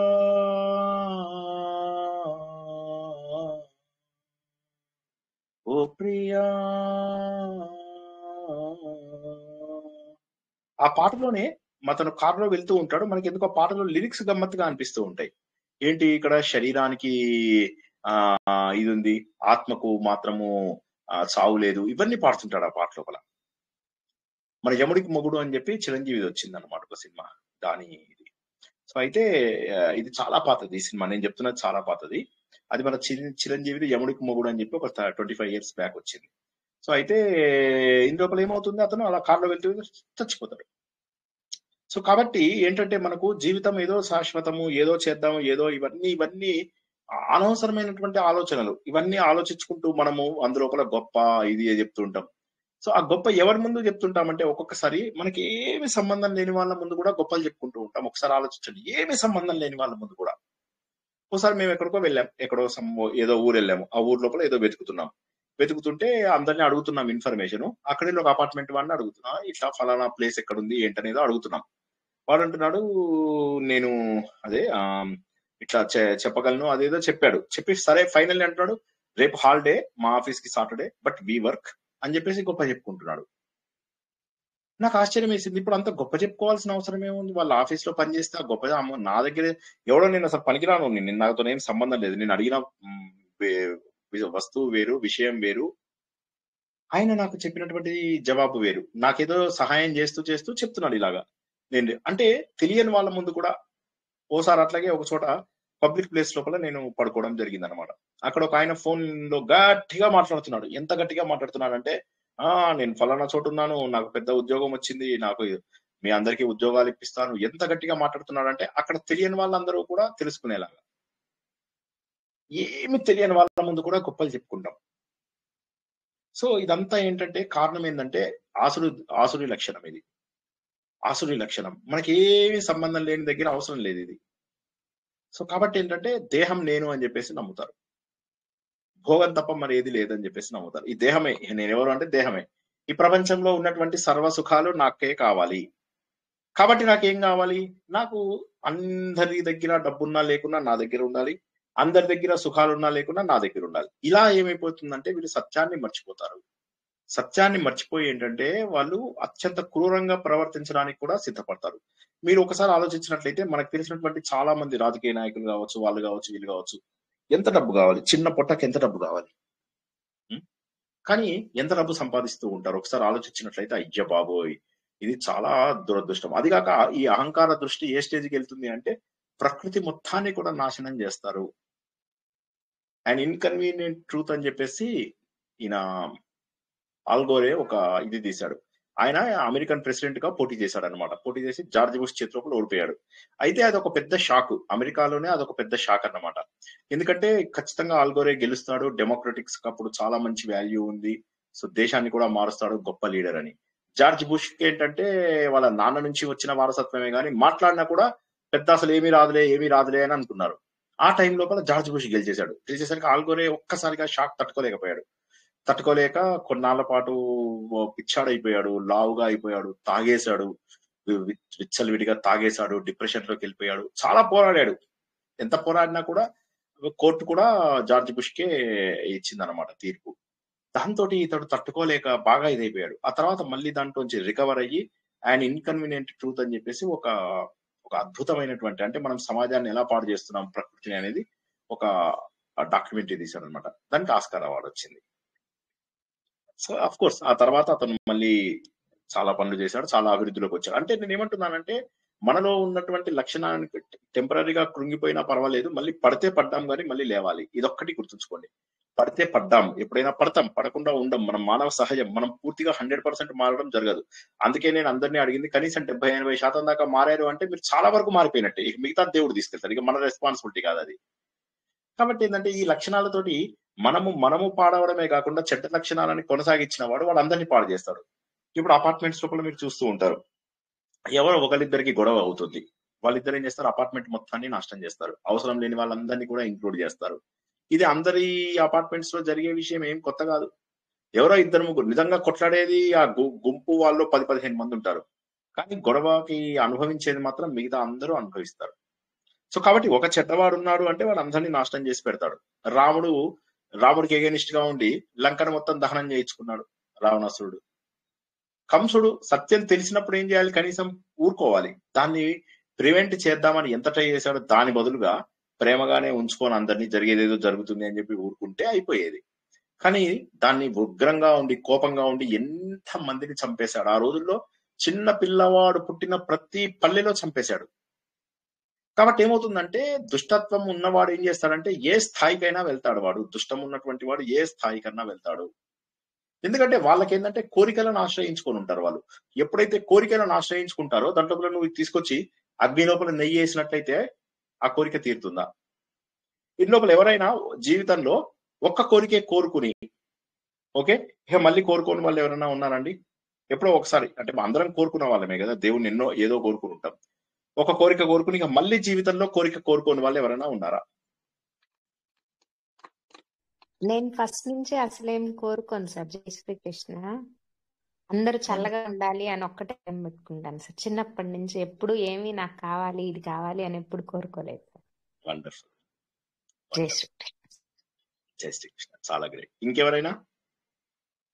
ఒకటే కోరిక కోరుకున్న వాళ్ళు, దేవుణ్ణి ఒకటే కోరిక,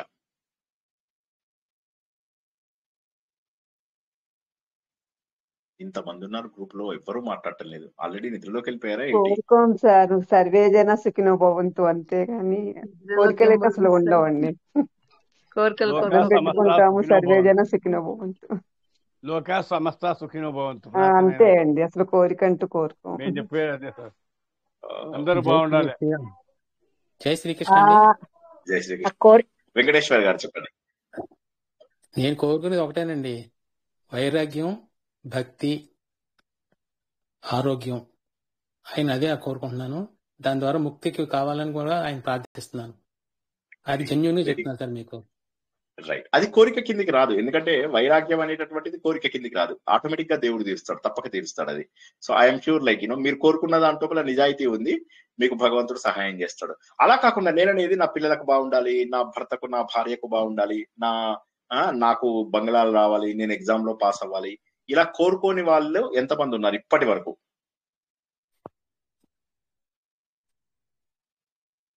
జై శ్రీకృష్ణ సార్. జై శ్రీకృష్ణ. చెప్పండి అమ్మా.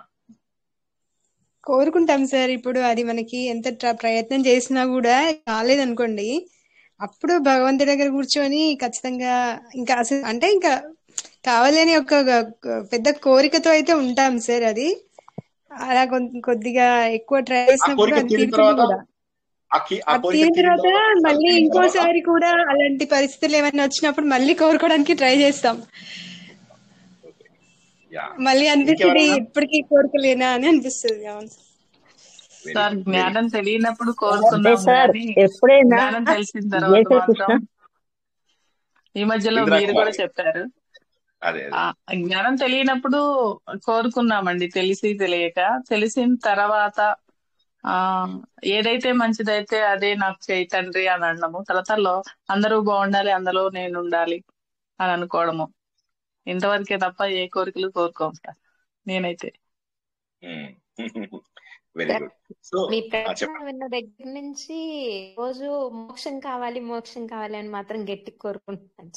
అది కోరిక కిందకి రాదు. అది మన హక్కు. అది మన హక్కు. ఎందుకంటే మనము స్వతహాగా విముక్తే అయి ఉన్నాము. నేను ఒక కథ చెప్పాను, అందరికీ జ్ఞాపకం ఉందనుకుంటాను. ఇద్దరు వ్యక్తులు నడుచుకుంటూ వెళ్తుంటారు. అది నేను ఎప్పుడు నా మీద వేసుకుని చెప్తూ ఉంటాను.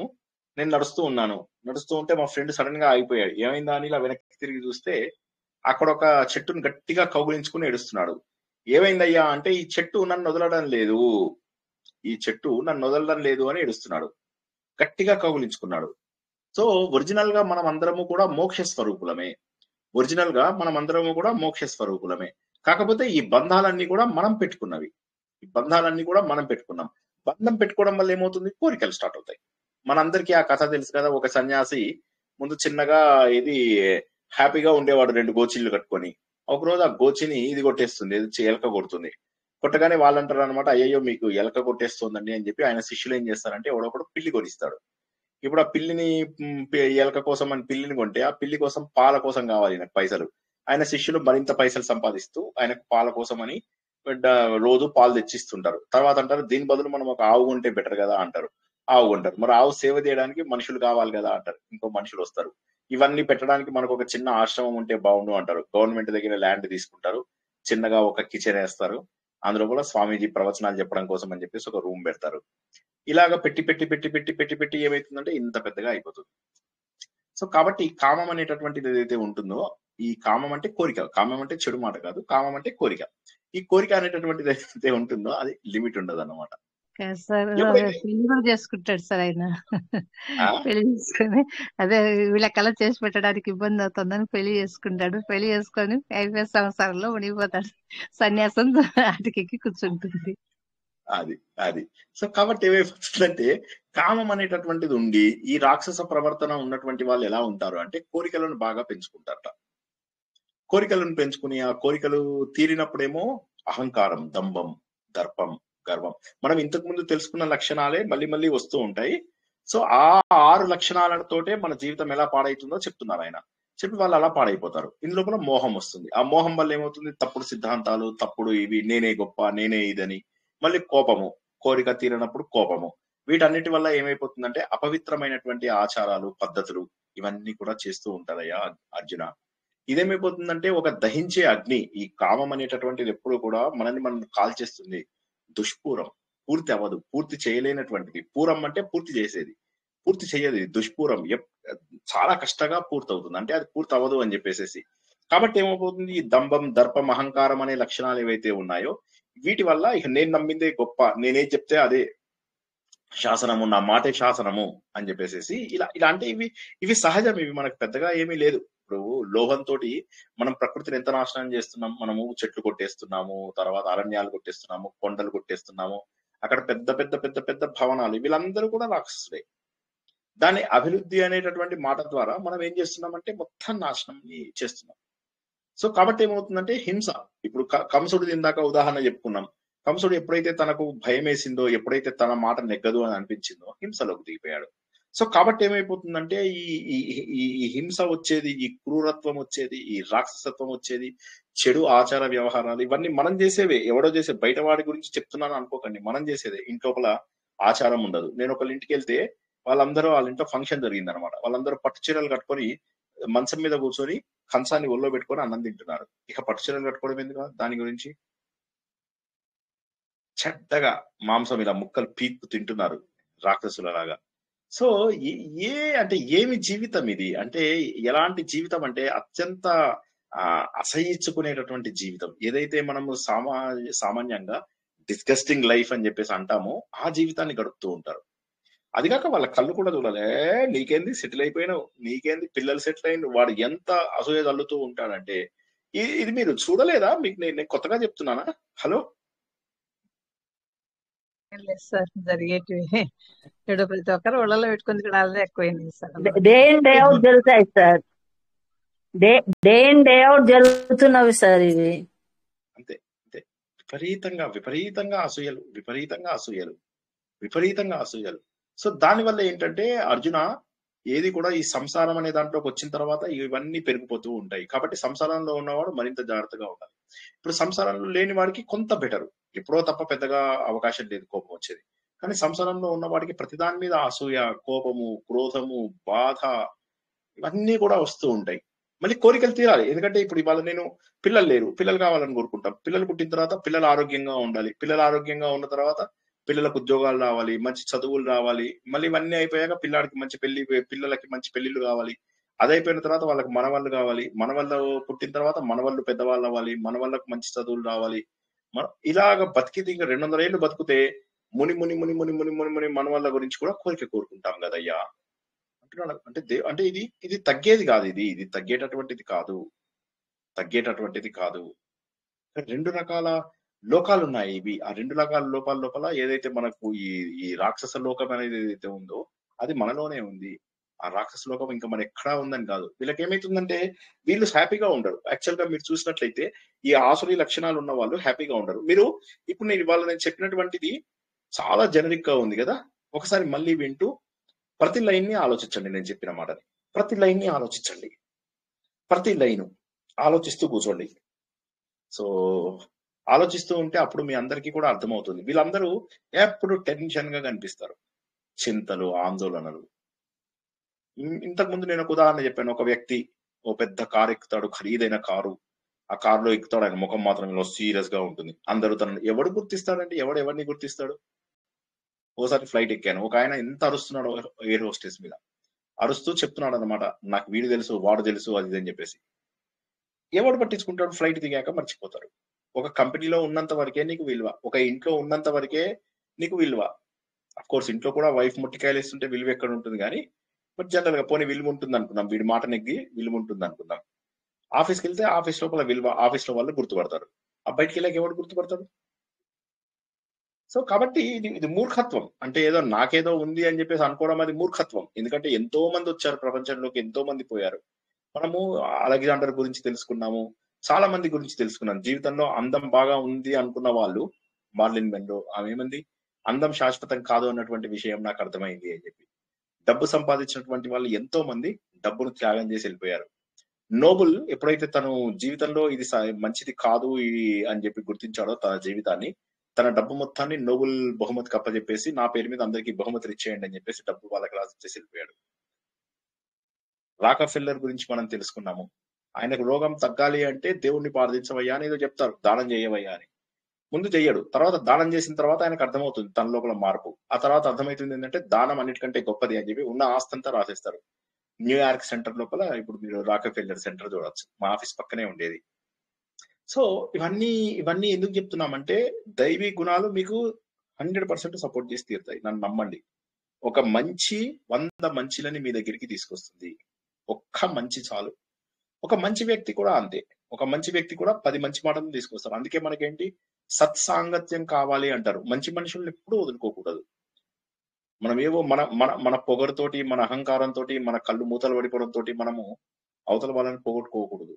ఎవరు మనకు సత్సాంగత్యం ఇచ్చి మనల్ని సరైన దారిలో తీసుకెళ్తున్న వాళ్ళని. ఎందుకంటే చెడు చెప్పే వాళ్ళు చాలా మంది ఉంటారు.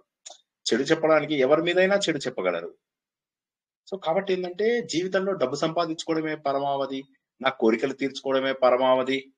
వీళ్ళందరూ ఎట్లా అంటే వీళ్ళ కోరికలు ఎప్పుడు చచ్చిపోతాయి, ఎప్పుడు పోతాయండి? కోరికలు ఎప్పుడు నశిస్తాయండి? హలో, మనిషి ప్రాణం పోయేదాకా పోవు సార్. ప్రాణం పోయేదాకా పోవు. వాళ్ళ ఆఖరికి ప్రాణాలు పోయిన తర్వాత మీరు చెప్పినట్టు ఒకదాని తర్వాత ఒకటి పుడుతూనే ఉంటాయి. Correct correct. అందులో ఎన్ని కోరికలు కొంతమంది కోమాలో పోతారు సార్. చనిపోయేటప్పుడు ఆస్తులు ఏమి కానీ ఎక్కడ పోతున్నాయి కానీ కోమాలో వెళ్ళిపోతారు. 6 నెలలు ఉంటారు ఆ కోమాలో కూడా. వాళ్ళ పిల్లలు, వాళ్ళ ఆస్తులు, వాళ్ళ ధ్యాసనే ఉంటుంది. కోమాలో వెళ్ళిపోయింటారు. చూసిన 2-3 చూసినట్ల. Correct correct. మనము కళ్ళ ముందే ఇప్పుడు మనం చెప్తున్న వాటి లోపల ఏది కూడా అసంబద్ధమైనది కానీ, ఏది కూడా మనం చూడనటువంటిది కానీ, ఏది కూడా మనకు సర్ప్రైజ్ చేసేటటువంటిది కాదు. ఇవన్నీ కూడా మనం జీవితంలో ఎక్కడో ఒక చోట చూసినవే ఉంటాయి. ఇవన్నీ మనం చూడనివేం కావు. కానీ ఏమైపోతుందంటే జీవితం లోపల వీళ్ళకు కోరికలు ఎక్కువైపోవడం వల్ల ఈ చింతలు, ఆందోళనలు ఇవన్నీ బాగా ఎక్కువైపోతాయి. తర్వాత ఏం చేస్తారు వాళ్ళు? డబ్బు ఏ రూపంలో సంపాదించినా పర్వాలేదు, ఏమైంది, ఎవడు చూడొచ్చాడు. ఎంత వీలైతే అంత దేవుడి సొమ్ముని దొంగతనం చేసే వాళ్ళని ఈ మధ్య ఎంతమందిని చూస్తున్నాం. పరకామణి అంటాం. పరకామణి ఏదో బాగా ఉందని. ఇప్పుడు ఈ మధ్య అందరికీ తెలుసు కదా, స్కాండల్ తెలుసా? పరకామణిది స్కాండల్ అందరికీ తెలుసు కదా, డబ్బు పోయింది. తిరుపతిలో ఉన్నటువంటి నగలన్నీ ఎక్కడున్నాయో చాలా వరకు ఇప్పుడు అవి ఒరిజినల్సో కాదో కూడా తెలియదు. శబరిమల లోపల దొంగతనాలు, సగం ఆలయాలలో దోపిడీదారులే ఉన్నారు. అంటే వీళ్ళు కూడా ఏమైతుంది, ఈ పెద్ద పెద్ద వాళ్ళకి అవి నామినేటెడ్ పోస్ట్ ఉంటాయి. వాళ్ళు ఏం భక్తితో రారు అక్కడికి. అదే రియల్ ఎస్టేట్ వాడు ఉంటాడు, వాడికి పార్టీ లోపల టికెట్ ఇవ్వరు, వాడు అసంతృప్తిగా ఉంటాడు, వాడిని తీసుకొచ్చేసి వీటన్నిటికీ కూడా మంచి మంచి పొజిషన్స్ లో పెడతారు. వాడికి తెలిసింది ఒకటే పద్ధతి ఏంటి, అదే హోదాని ఇక్కడికి వచ్చి చూపిస్తాడు. ఒకడైతే నాకు కారు ఇస్తే గానీ నేను రాను, ఒకడు నాకు ఇది ఇస్తే గానీ రాను, అది ఇస్తే గానీ రాను అని ఎంత పొగరు చూపించి ఎంత ఇదిగా చేశాడో తెలుసు. మళ్ళీ ఆ భారం అంతా కూడా జనాల మీద వేస్తాడు. మనందరికి అప్పుడు టీవీలో వాటి లోపల వచ్చింది చూడండి ఒక క్లిప్, అందులోపల పెంచేసే టికెట్లు అన్ని పెంచేసే, ఏం పర్వాలేదు ఎంతైనా పెంచేసే అని. ఎందుకు పెంచాలి? దేవుణ్ణి చూడడానికి నేను డబ్బు పెట్టాలా?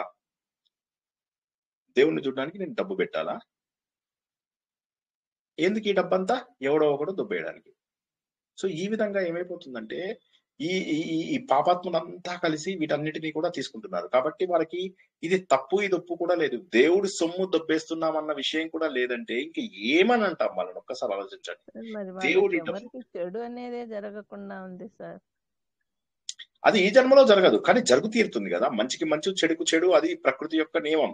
కాబట్టి చెడు అనేటటువంటిది జరిగి తీరుతుంది. అందులోపల అంటే మనము ఇంకా ఆలోచించవలసింది లేదు. అయితే అది ఇవ్వాలా రేపా అనేది తెలియదు. ఇవాళే జరగవు కదా. మనం ఇది ఎన్నోసార్లు చెప్పుకున్నాం. ఎప్పటికప్పుడు జరగదు ఏది కూడా. ఎప్పటికప్పుడు జరగాల్సిన అంటే మనకు ఈ జన్మనే అనుభవించాలి అంటే అధిక పాపం అధిక పుణ్యం మాత్రమే ఈ జన్మలో అనుభవిస్తాం. అంటే ఇక దేవుడు కూడా ఇక మళ్ళా ఇంకో జన్మ ఎందుకులే, ఇదే జన్మలో ఇచ్చేద్దాం అనుకున్నప్పుడు మాత్రమే అధిక పాపము అధిక పుణ్యము ఈ జన్మలో ఇస్తాడు. మిగతావన్నీ కూడా ఏమవుతుందంటే కొన్ని జన్మలకు ట్రాన్స్ఫర్ అవుతాయి. అప్పుడు వడ్డీతో సహా చెల్లించాలి.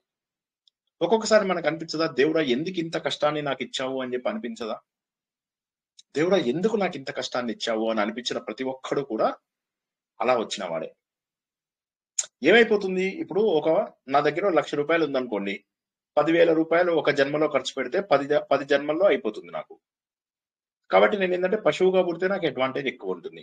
ఎందుకంటే పశువుగా పుడితే కొత్త పాపాలు చేసుకునే ఛాన్స్ లేదు. కాబట్టి 10,000 పాపాలు 10,000 పాపాలు 10,000 పాపాలు అట్లా అనుభవించేసేసి మొత్తము 1,00,000 పాపాలు అనుభవించేస్తాను.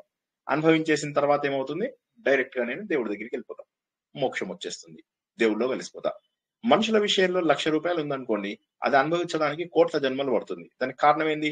1,00,000 రూపాయలు ఉంది, ఈ జన్మలో 10,000 అనుభవించడానికి వస్తాడు. 10,000 అనుభవించడానికి వస్తాడు, కొత్తగా 30,000 చేసుకుంటాడు. సో కాబట్టి మనం ఏమని కోరుకోవాలి దేవుణ్ణి చెప్పండి? ఏ జన్మ రావాలని కోరుకోవాలి? హలో, జంతువుల జన్మ రావాలి, పశువుల జన్మ రావాలి. అంతే, అది బెటరు. నేను జోక్గా అనట్లేదు. సాధన చెయ్యని అంటే నేను చెడ్డగా అంటున్నానని అనుకోవద్దండి దయచేసి. సాధన చెయ్యాలి అని లేని వాళ్ళు, హంగు ఆర్భాటము, పిచ్చి డాన్సులు, పిచ్చి పాటలు, పిచ్చి గుంపులు ఇవి చేసే వాళ్ళందరూ కూడా గుర్తించుకోవాల్సినటువంటిది ఒకటి. అదేంటంటే దీని బదులు పశువు జన్మ ఇయ్యమంటే బెటర్. ఎందుకంటే పాపాలు కరిగిపోతాయి. ముందు పశువుగా పుడితే 10 జన్మల్లో పోయే పాపాలు మనుషులుగా పుడితే 1,00,000 జన్మలు, 1,00,000 జన్మలు ఎత్తాల్సి వస్తుంది. ఎందుకంటే కొత్త పాపాలు చేసుకుంటున్నాం కదా మనము. వీడి మీద చెప్పుకుంటున్నాం, వాడి మీద చెప్పుకుంటున్నాం, వీళ్ళని అంటున్నాం, వాళ్ళని అంటున్నాం, రోజు పాపాలు చేస్తున్నాం, గుడిలో వెళ్తున్నాం, తంతున్నాం, కొడుతున్నాం, స్పెషల్ దర్శనాలు చేసుకుంటున్నాము. నాకు దేవుడు ఆయన గుండెల మీద ఉన్నటువంటి అది తీసి నాకు ఇచ్చేసారు తెలుసా. నువ్వు స్పెషల్ ట్రీట్మెంట్ తీసుకున్నావా, తర్వాత కూడా స్పెషల్ ట్రీట్మెంట్ ఉంటుంది. శూలంతో పొడుస్తాడు తర్వాత దేవుడు. నువ్వు ఎన్ని ప్రివిలేజీలు తీసుకుంటావో అంత అనుభవించాలి తర్వాత జీవితాలలో. సో కాబట్టి ఏంటంటే సులభమైనటువంటి జీవితము, సరళమైనటువంటి జీవితం. మనం ఎంత తెలుసుకున్నాం ఇందులో ఆర్జవం, సరళమైనటువంటి జీవితం, కుటిలత్వం లేనటువంటి జీవితం. మాకు లెటర్ ఇచ్చాడు ఎవడో, ఆ లెటర్ ఇస్తే మేము వెళ్ళాం. ఇంకోటి అంటాడు పోలీసు వాడు తెలిసిన వాడు ఉన్నాడు. ఛీ, అసలు ఒక్కసారి ఆలోచించండి, సిగ్గు అనిపించట్లేదా ఇవన్నీ?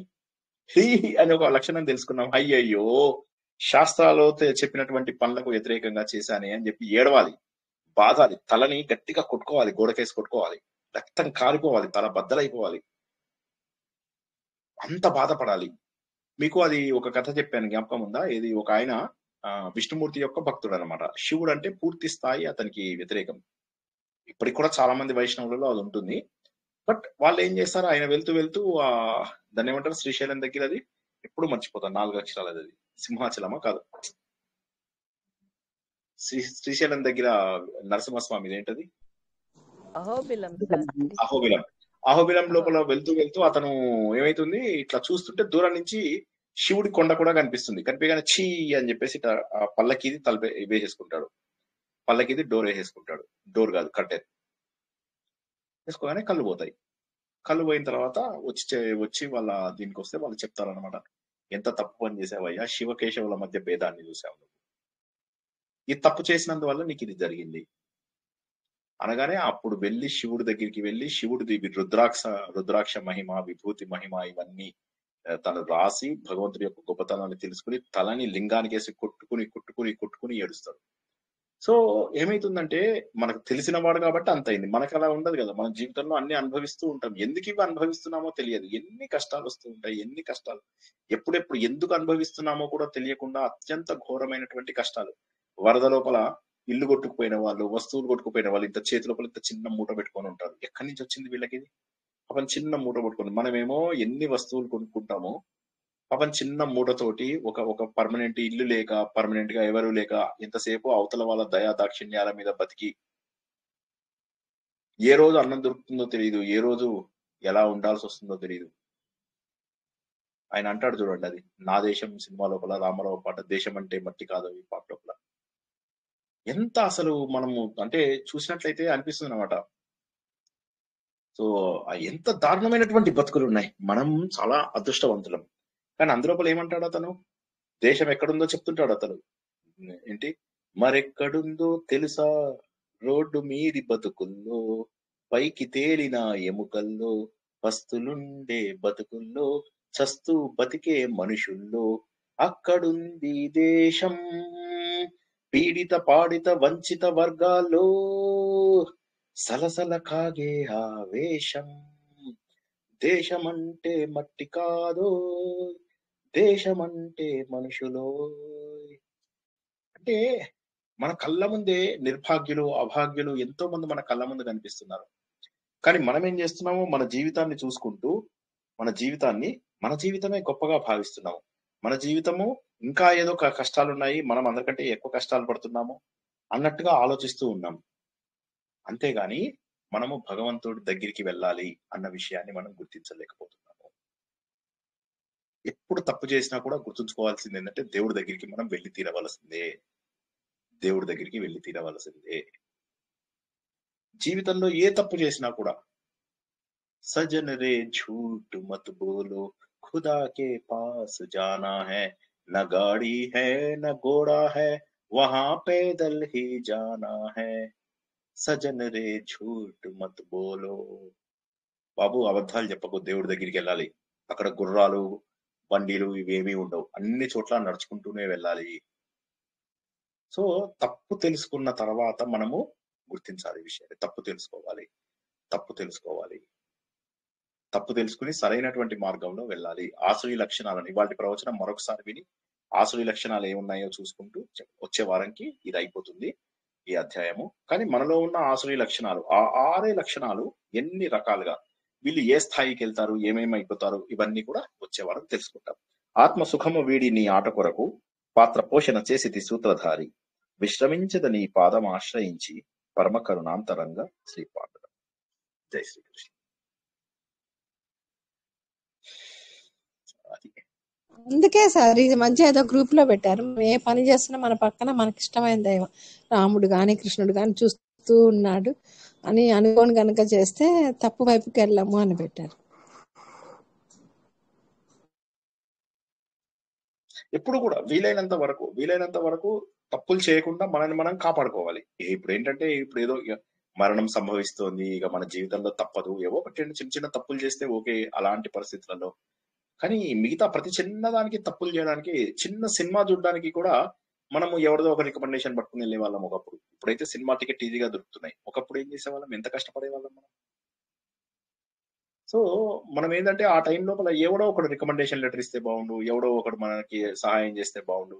కొంతమంది అయితే అసలు మామూలు టికెట్ ట్రై కూడా చేయరు. విఐపి టికెట్లు ఎక్కడ దొరుకుతాయి, అక్కడ ఉన్నటువంటి చైర్మన్ ఎవరికైనా తెలిసిన వాడు ఉన్నాడా నా సర్కిల్స్ లో. ఇదే ఈ మధ్య ఒక వ్యక్తి అదే అడుగుతున్నాడు, మన ఆర్ఎస్ఎస్ వాళ్ళు ఎవరైనా ఉన్నారా, నాకు ఫలానా చోటుకి వెళ్తున్నాను, అక్కడ నాతో ఒకరు ఉండి నాకు సహాయం చేయాలంటున్నాడు.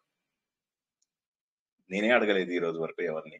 సో అంటే చూడండి, అంటే ఏమైపోతుందంటే జనాలకి ఎక్కడ వీలైతే అక్కడ ముందు సహాయం తీసేసుకుందాం, అవతల వాళ్ళని ముందు వాడేసుకుందాం. ఫస్ట్ అవతల వాడు ఏం చేస్తున్నాడో తెలుస్తుంది, తెలిసిన తర్వాత వాళ్ళని వాడేసుకుందాం. ఇవే ఆసురీ లక్షణాలు. జై శ్రీకృష్ణ.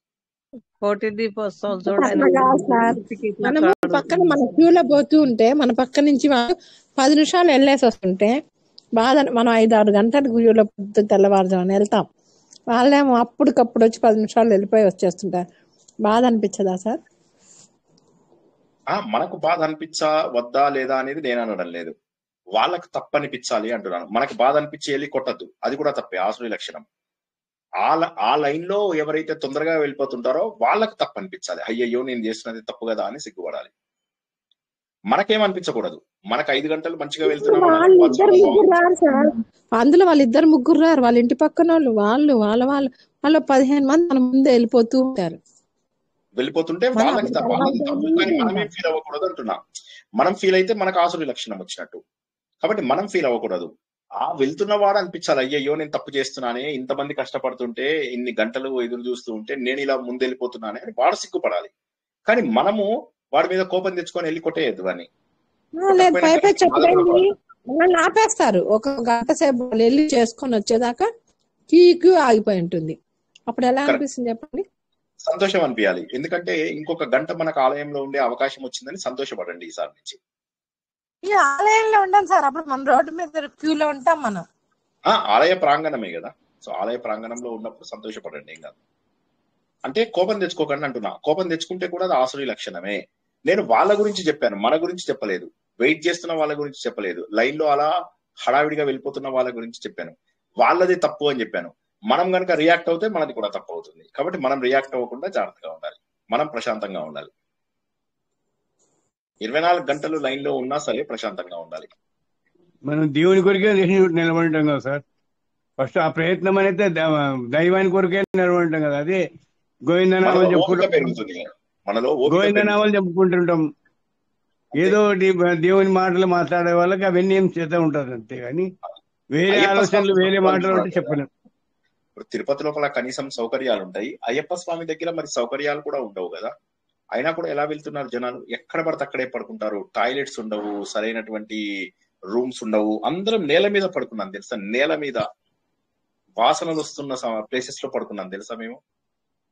సో ఊహించుకుంటేనే మరి అయ్యప్ప స్వామిది ఈ రోజు వరకు అక్కడ 1% డెవలప్మెంట్ కూడా లేదు. నేను గత 15 ఏళ్ళుగా అప్పుడప్పుడు వెళ్తున్నాను.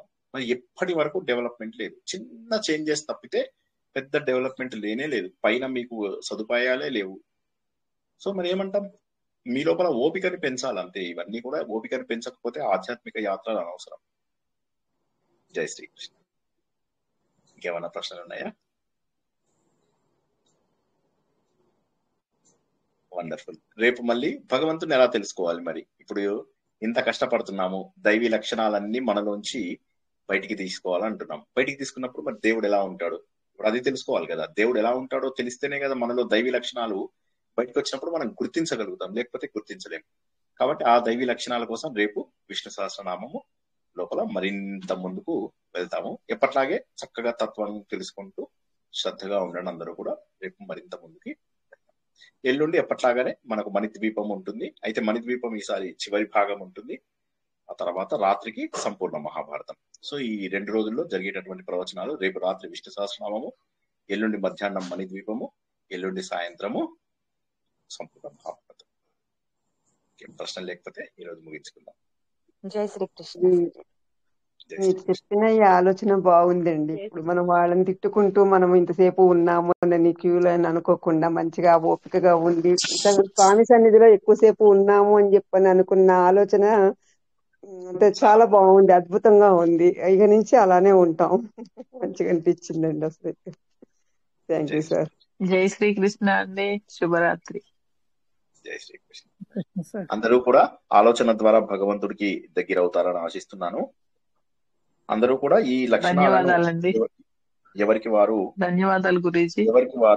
వారికి వారు అన్వయించుకుంటూ తప్పక ప్రయాణాన్ని ముందుకు చేస్తారని ఆశిస్తూ ఈ రోజు ప్రవచనాన్ని ఇక్కడికి ముగించుకుందాము. రేపు పునర్దర్శనం రాత్రి 9 గంటలకు విష్ణు సహస్రనామ ప్రవచనం ద్వారా. అంతవరకు కూడా శుభం భూయా. శుభరాత్రి. జై శ్రీకృష్ణ. జై శ్రీకృష్ణ. జై శ్రీకృష్ణ.